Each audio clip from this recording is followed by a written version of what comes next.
در مسئله اعتکاف. اعتکاف سنتی مؤکده رسول اکرم است. بعضی ها چند سال است که گفته ایستادیم، بعضی ها میگه که نو میشنویم.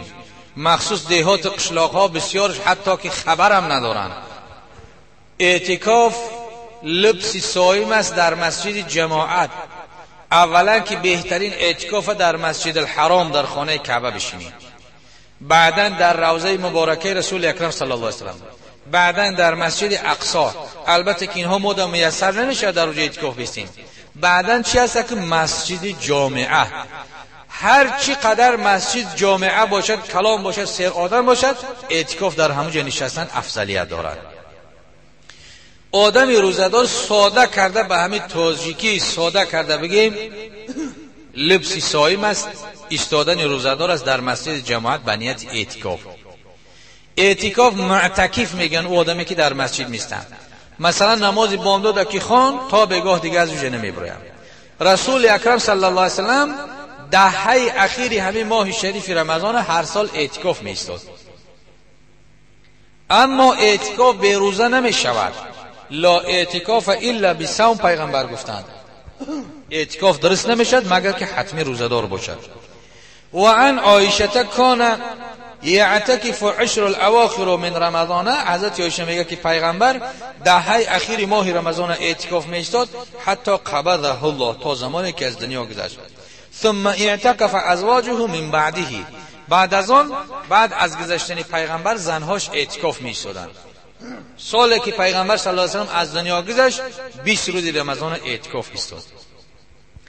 اکا حکم های اعتکاف چیست؟ معتکف در مسجد وقتی که ایستاد در مسجد میخرد، بیگه کشید، در مسجد خواب میکند، در مسجد چه فقط خاموش نمیایستد، گپ هم نمیزند. خاموش نایستادن و گپ زدن چی است؟ به همون معنا است که اگر که سخن کرد ذکر کنه، تلاوت قرآن کنه، امر معروف نهی از منکر کنه، پند نصیحت کنه. خاموش ایستادنش مکروه تحریمی گفتن فقها. خاموش ایستادنش در نصب الرایه گفتگی فقهی هست که از هدایه شریف گپ میزنه، در خاموش ایستادنش حکمش اینه چی کرده است؟ مکروه تحریمی گفتگی است. سخن میکنه، تلاوت میکنه، در مسجد بیگاه شید میخوره، خواب میکنه، برای حاجت انسانیش بیرون میبره. مثلا تارت شکست، تارت شکنی میبره، تارت میشکنه، تارت میکنه. اگر حاجت کشید، غسل واجب شد، میاد غسل میکنه، طهارت میکنه، در مسجد رفته نماز چه میخونه، تلاوت میکنه، خواب میکنه، درس میخونه، اختیار فقط شد. سودا هم میکنه، فقط مبیع در مسجد حاضر نمیکنه. اینها حکم های معتکف هستند. اعتکاف باطل میکنه خانه‌داری کردن، اعتکاف باطل میکنه جنوب بودن، اعتکاف باطل میکنه در حالت حیض نفاس بودن. اینها اعتکاف باطل میکنه. یا که یگان ساعت به عذر از مسجد هم خارج شود، اعتکافش باطل میشه، بیکار میشه، فاسد میشه.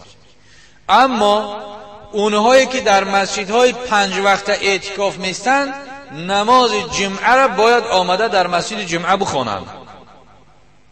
اعتکافشون در مسجد 5 وقت میستن در همون محله. وقتی نماز جمعه کشید آمده نماز جمعه را بخونه، گپ نزده برای با در مسجد تا بگاه بیسته. اقلش 1 روز است. مثلا از سحر از بامداد تا شام اقلش همین قدر است. اگر نیک 1 شبانه روز نیت کنه، شب شم لازم میشه بیسته. اگر شبها را نیت کنه، روزش هم باید که بگیره. یعنی از 10 روز کمتریش فقط مذهب احناف اجازه داده، دیگر مذهبا همون 10 روز همش به پراگی گفتگی هستند. معتکف باید همین خیلی بیسته. این حکم های معتکف است.